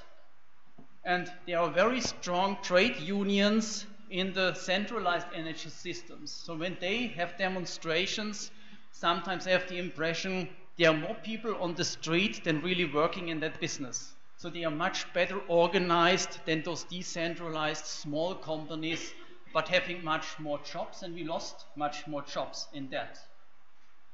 And I continue with no fear of lies, and that is maybe my favorite topic. My research is mainly in energy storage, and permanently everybody says we have a storage problem, wind and solar need storage, and we don't have the proper storage solution, so we cannot go for renewables anymore. And I would like to get some reports from dangerous embracements. Sometimes I sit on podiums like that with conservative politicians or with coal people, and then I'm already ready for fighting with them. But what they are doing, it seems to be laugh what they want to do. They, for example, start talking, we need to make a lot of research in energy storage. We need to get a lot of money for laboratories of INGO and other researchers. And I thought, wow, how can I have a different opinion than they have? But then I see it's not really laugh. It is more an embracement, one of the Klitschko brothers, because what they say when they say we need to invest in research, they say we should not go for renewables anymore. The next 10, 20 years we go for research and storage, and then maybe we continue 10 or 20 years later. The unsolved storage problem, or I also would like to say, is chasing another pig through the village. And there always had been lies coming from the old energy business. And when I have this race of the two pigs here, the pig with the number 5, that was more than a K, the best pig we had in the country, and that was we need base load. Solar and wind cannot do base load power generation. That's the reason why forever we need coal power stations and nuclear power stations. Nowadays it's even for everybody clear, not maybe in the state where I come from, but that base load is not needed. Even base load power stations do not fit to renewable power generation. So that pig is now dead, but we now have a new pig, and that is the pig with the number 2 taking over the lead, and that is we have the unsolved storage problem. And then it's a difficult situation when somebody offers you money for research, and I like always to take all the money I can get, On the other side, I would like to argue we have all the storages that we need for energy transition. And then a long time was thinking, how could I explain that? And I found a good picture in the role of man giving birth to a child. Not in making children, I'm sure you more like to discuss on the process of making children, but it's on the process of giving birth to a child. And in Germany, quite often say the only role of man when he has a pregnant wife, when it's close to birth, he takes his car, puts the wife into the car and drives her to the hospital. That's the only role of man. There's not another one. And when I go back to the year 1970, that supermodel here on the car, that's myself together with my mother. And my father was very proud of having that car. And I could say there are no safety belts, no head cushions, no airbags. And from a today perspective, you would ask, is the motor power sufficient to reach the hospital? So, but from a 1970 perspective, it was not a problem to drive a pregnant woman to the hospital. When I take that to the energy storage discussion, maybe one could say when we talk about 2050 on energy storages, we will see, wow, in 2018, they had awful expensive storages, they have inefficient storages, but nevertheless, like we could drive to a hospital in the 1970s, nowadays we have all the storages we need for energy transition. And the conservative energy expert might have said in the 1970s, oh, it's impossible bearing children today, we should wait until the year 2018 until we have the car generation that we know today. It's much too dangerous going for having children in 1970s. In case you think I'm too aggressive here, I think the reason is my first years I needed to live in that ugly, aggressive red car here. That makes me maybe quite aggressive. So I would say the storage problem is solved. It is just a lie that is putting forward not going to more renewables. And so that is quite a good illustration. Can see we don't have appropriate energy storage, but when you stand on the line, you cannot plug it into the system. By the way, now it's the commercial part of my talk. With a colleague, I have written a quite thick book on energy storages, and with many Brazilian students coming to my university, we have translated that into Portuguese. But unfortunately, so far, we didn't find the Brazilian publisher wanting to publish that book in Portuguese here in the country. So when you have any relationship for that, I would be glad when I could have your help. Another thing, what I get in a presentation of a coal guy, he said, yes, energy transition is very good, but it's much too fast. We need to go slower. And he was using a citation of Mario Andretti, a former Formula One pilot. If everything seems under control, you're just not going fast enough. Meaning we are just too fast in energy transition, we need to go slower, else we lose control. I want to answer there is something even more dangerous than going too fast, and that is when you're going in the wrong direction, it's much more dangerous than driving fast with your car. So quite often those people speak with split tongues. And then another favorite topic of mine is the coupling of different energy sectors. And I try to explain why the coupling of electricity, heating, cooling, transport is of importance. And we see that maybe that's not true for Brazil because you have immense storage capacity in your hydro system, but in many countries we don't have storage in the electricity system or not too much. In the mobility sector, we have a lot of storage systems. All those massive number of cars, you cannot imagine that they are grid connected. That would be a mess when every car would take a cable behind of it. Impossible to imagine, but it's a different type of storage. It's not electrical storage, it's fuel storage or gas storage. And also in the heating sector, storage is very normal. For example, every boiler room looks like that with a heating storage. Even we use oil and gas for producing the heat. Even in solar system, it's clear we need a storage, a hot water storage, for covering the night when there is no sun. And even when we have a grid-connected heating system, a district heating system, we use energy storages in the houses. So in the heating sector, storages is a very normal thing. Also that should be named the gas sector. Also in the gas sector, energy storages is a very normal thing, although gas is a grid-connected energy carrier. And I try to explain why is it so different in the electricity sector. And I created that strange indicator. I put the cost of a kilowatt hour discharged from a storage and put that in relation to the cost of transmitting 1 megawatt per meter. And when I do that for the electrical system, we get here a number something between 10 and 100. In the gas sector, it's only between 1 and 10. And in the heating sector, it's even much smaller. It's only 0.01 to 0.1. So energy storage in different sectors are much cheaper than in electricity sector.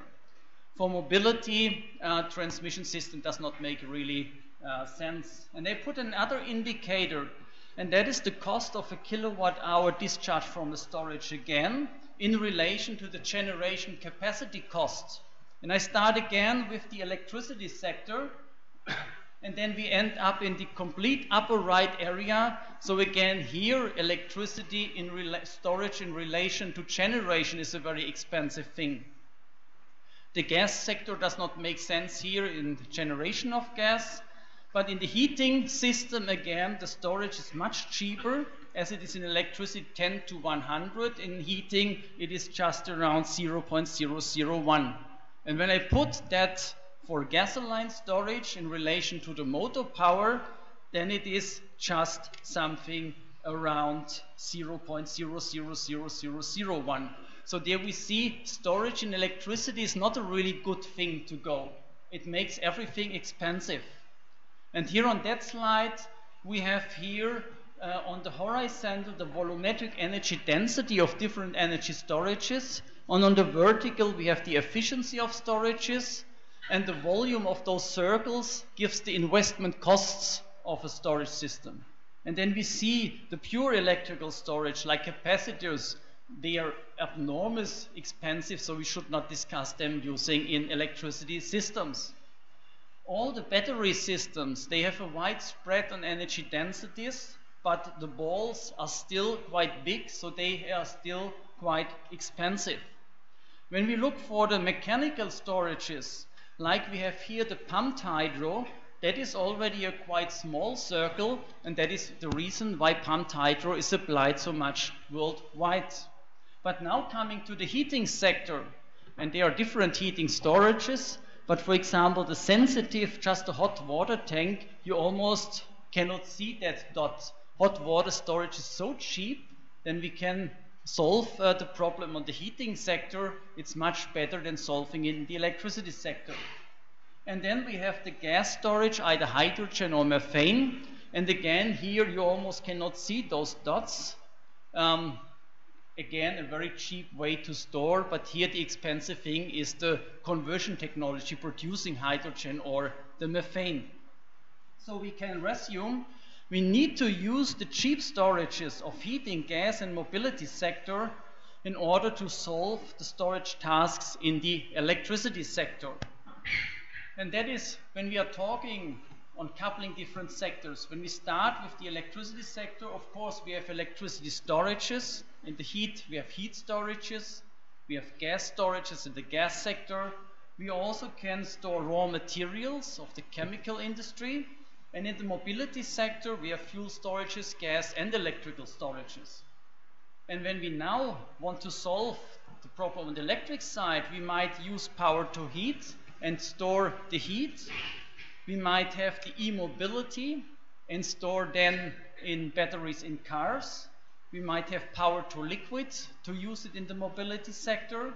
We might have power to gas to produce and store the gas and also maybe to reconvert to electricity back again, or using the gas in the heating sector, or we could use power to chemicals and store then the raw materials we have generated. We can use the gas in the mobility sector, and we can use the gas also in the chemistry sector. And of course, from the chemistry sector again, we can produce fuels. So it is a highly interconnected system that would be perfect for solving storage in a cheap way. But now, why we are not doing that? Because we have a fear to reef man or woman-made regulations. And I would like to start with the European Commission. In 1998, we had the unbundling regulation. That means we need to get more markets, and therefore the generation had been separated from the transmission and distribution system. So our system only knows apples and pears. Either it is a generation unit or it is a transmission and distribution unit. And then it appears the banana and say, I'm a banana, but the European Commission says we don't have bananas, we only have apples and pears. So the banana is the energy storage. Energy storage does not exist in European regulation.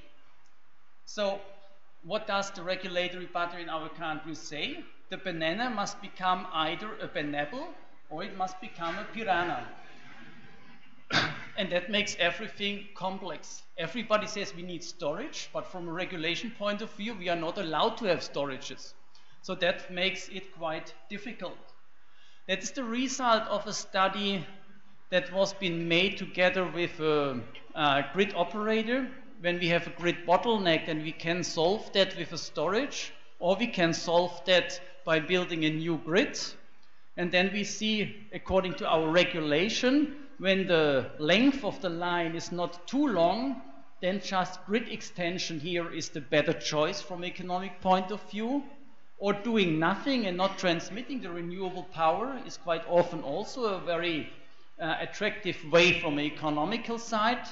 And the battery solution is very poor. But when we allow a battery acting as a grid component and the same acting in the energy market to take advantage of cheap and low prices, then we have a complete different solution where the battery would be economically feasible without any subsidies. But regulation is a barrier in order to going there. Another barrier, and everybody knows, is taxation system. For example, the heating sector, when we have oil for burning, for heating our houses, the tax is very low, less than €1 for a kilowatt hour.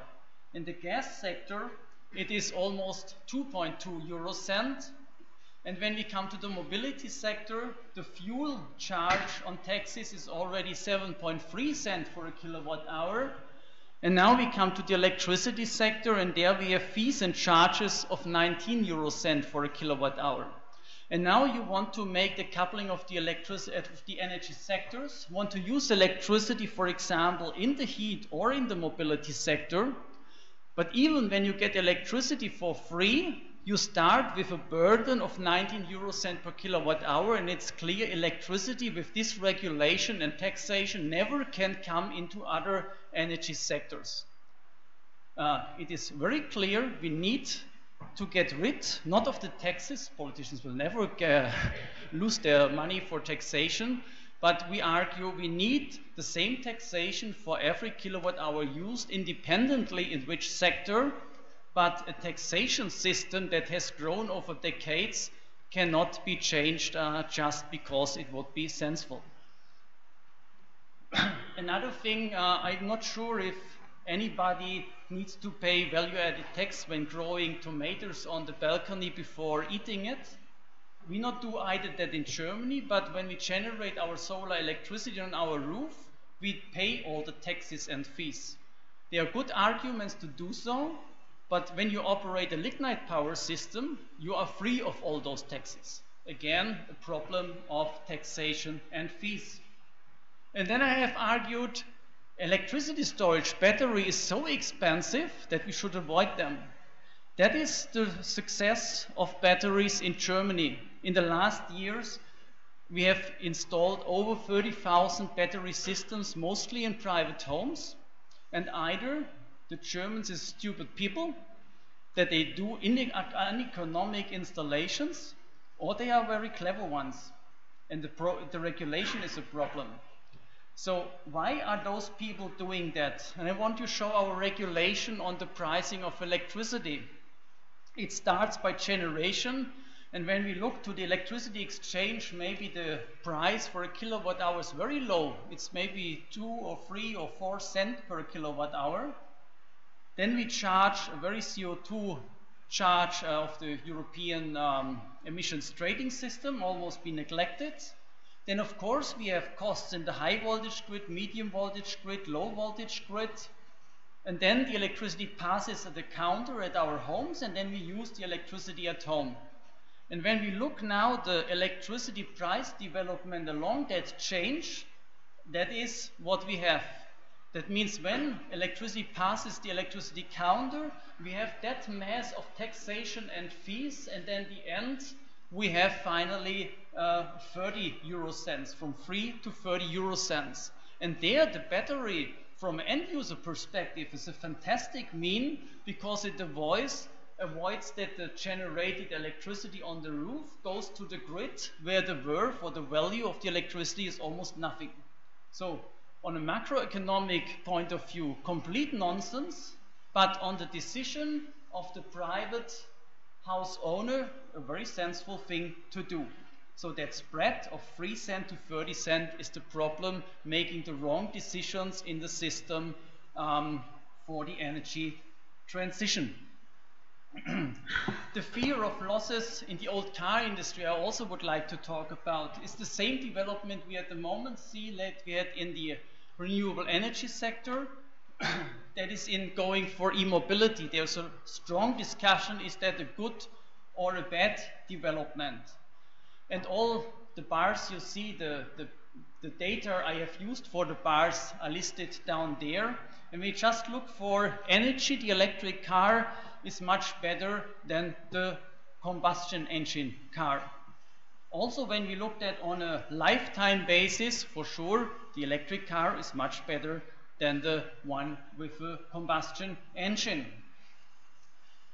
The CO2 emissions when we are driving still is on the positive side for the electric car, but for sure it strongly depends on what you assume on how the electricity is generated here.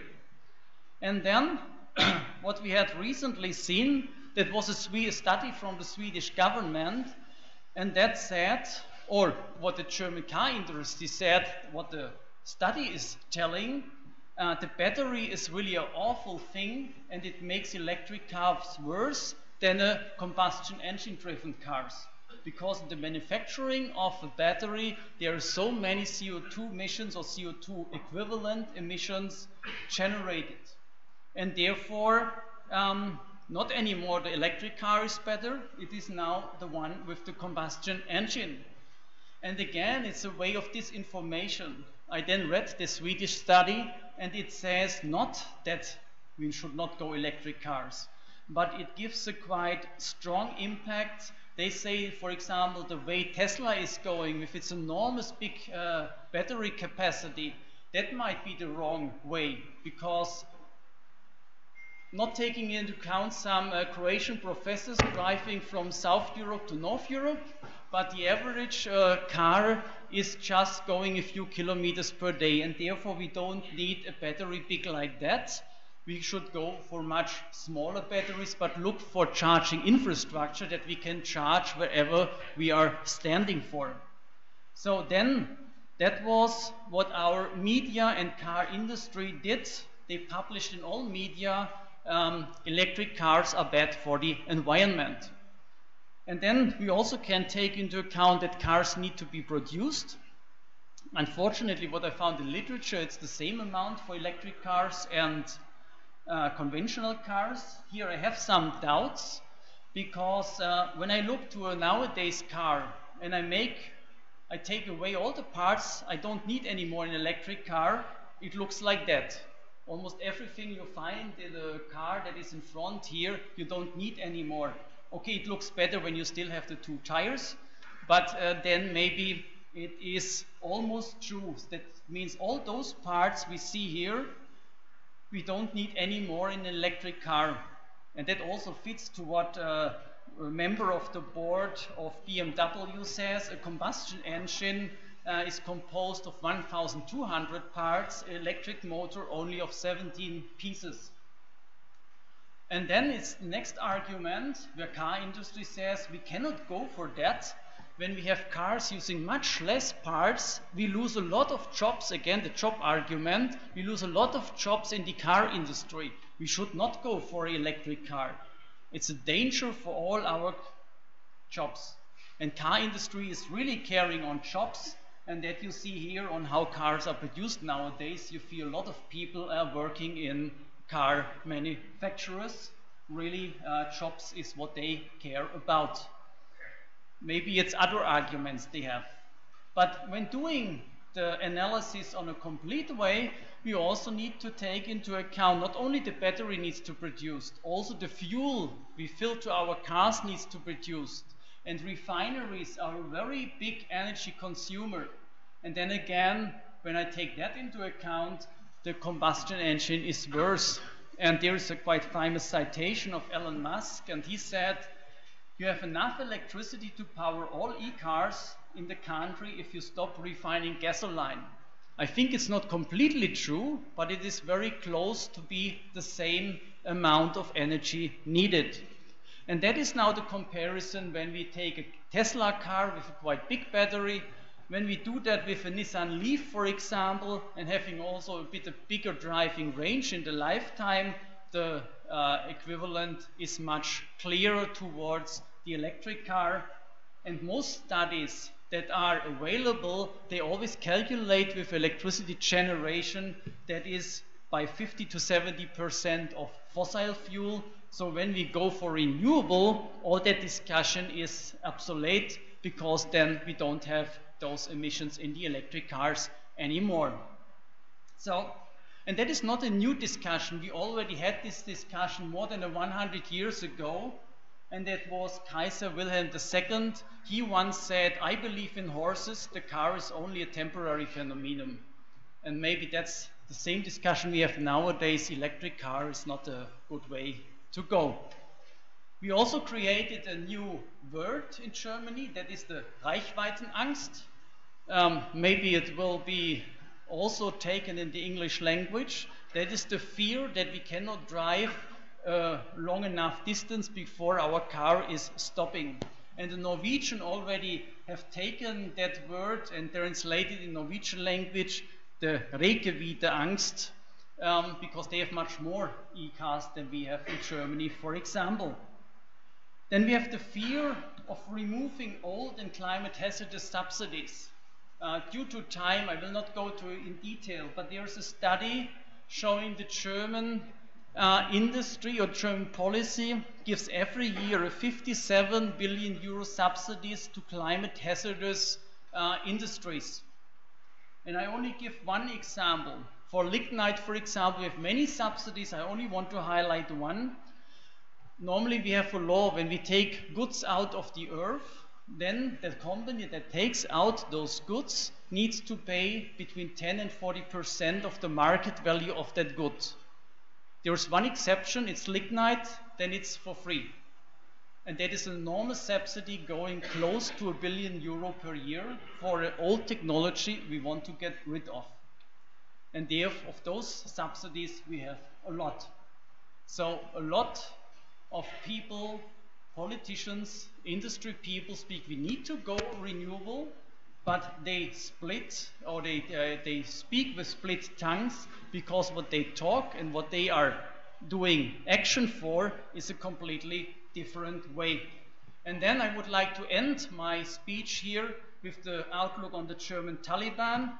And maybe you remember when the Taliban did bomb the Bamiyan in Afghanistan, all the world was crying, how can they do that? Just 3 weeks ago, the German coal industry destroyed that dome here of Emirat, because beneath the dome there is coal they want to explore, but nobody even mentions, not in Germany, it is just not mentioned in media.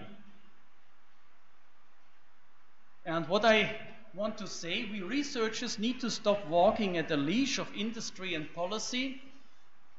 We really need to involve ourselves into that fight. We not only stay on publishing papers, we need to involve ourselves in political decisions. And then I would end the citation of Mahatma Gandhi, and that is a positive one, and then you will win. Thank you very much. Muito obrigado.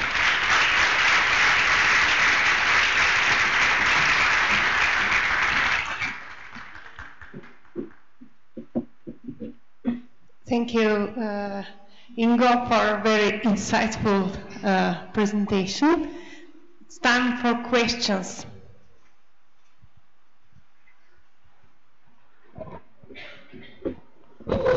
Yes, over there.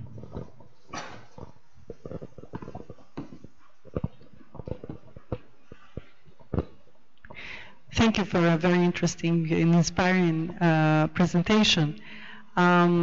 Industries and governments are holding the money for our research. So, in fact, I see that more and more politicians are wanting to decide directly. In the past, more in the collegiates were deciding where to put the money on research. The more and more it's being politicized.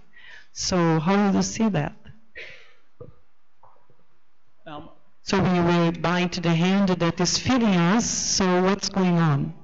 I hope I did understand your question the right way. I'm not very sure, but you are right. The politicians are the ones who decide on funding research. And there is a strong funding in research, both on a national and on a European way for renewable power systems. That's true. Nevertheless, we still have also a lot of research still in our own country. We decided years ago to phase out of nuclear, but we still have nuclear research in our country. And we have the same kind of research also on a European level in different parts. So there is still research in many directions, not only in the one towards the renewable industry. And then research and what is really the way a country is going for in the energy economy, I think it's two different sides. When I look to the government area in Berlin, when I have sometimes talks there, politicians are always surrounded by lobbying people. Some researchers, but they are not so important because researchers don't have jobs, don't have money, but a lot of industry lobbyists, they try to push them. So I don't want to be a politician. One is steering on that arm, the other on that arm. They're not in an easy position.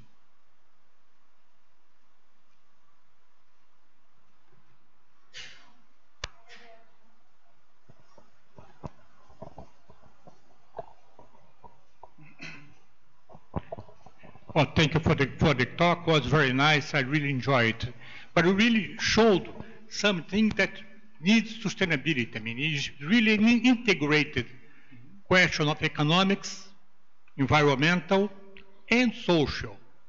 So, I mean, if you try to look at this outside of holistic manner, you really are going to have problems. What do you think about? I mean, if you try to see only from the sides or the economic sides or the environmental side, forgetting the social, you can have really complicated issues to analyze in a holistic manner that. Yeah, for sure, it's not an easy thing to do. Of course, we researchers in the renewable business always think on the environment and quite often don't think on the economy when energy is getting maybe more expensive, that it can destroy other businesses. For sure, there are a lot of interdependencies amongst each other. But nowadays, I think that is a good information. When I was a student, even I didn't believe that solar energy could be something for grid connection. I always thought that is something for isolated sites. But nowadays, solar energy and wind energy is one of the cheapest ways to produce electricity. Maybe we never thought on that issue many years ago. Nowadays, at least for energy, those formerly so incredible expensive ways to generate electricity, nowadays in many places of the world is the cheapest way to do it. I agree completely. I'm just saying that this is an excellent example where the things must be integrated.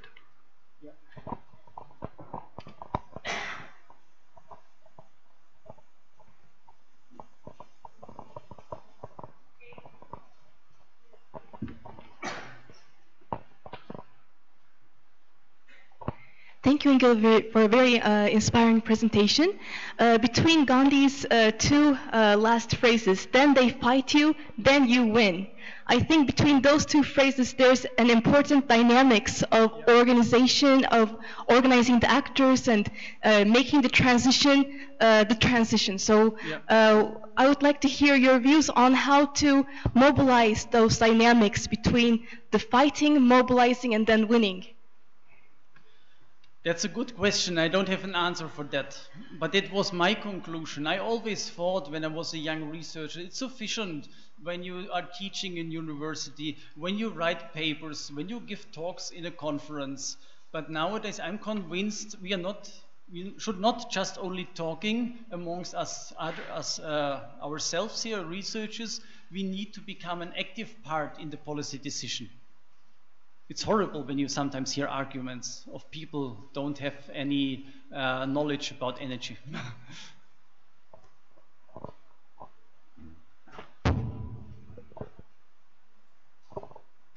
I share your opinion about political process, but I see something else happening since 2008. The prices of renewables have fallen so much that the transition will happen for sure. Yeah. So now we are basically fighting dying industries, but there is a big difference from before 2008 when renewables were actually more expensive. Yeah. So in a way, developing countries are now moving maybe faster than developed countries because they need energy, they don't have vested interests, and they have limited amounts of money. A global leader in solar energy is Honduras. Unfortunately, we have nobody from Honduras here, but it's an interesting information. What is your comment on that? Have you been to Honduras? Maybe. Maybe it's Ingo who did that. No, I haven't been to Honduras.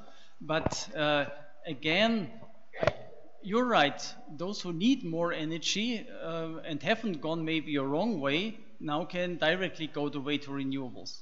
On the other hand, when I had been visiting countries in Africa where we are maybe close to a dictatorship, even it is cheaper to producing electricity by wind and sun, they still spend a lot of their small money they have for importing oil and gas, because it's still a few making a big money of this import of energy sources.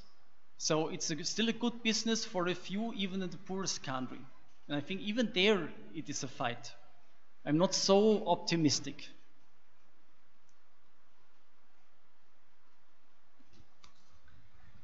I think with this we can conclude this session.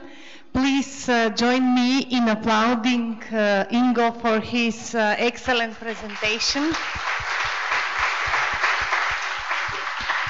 Also, thank you everybody for your contributions from the floor, and just announcement that the lunch is served in this building, and at 2 o'clock, at 1 o'clock we resign with the regular sessions which will be held at the campus of chemical engineering. Thank you very much. Have a nice lunch.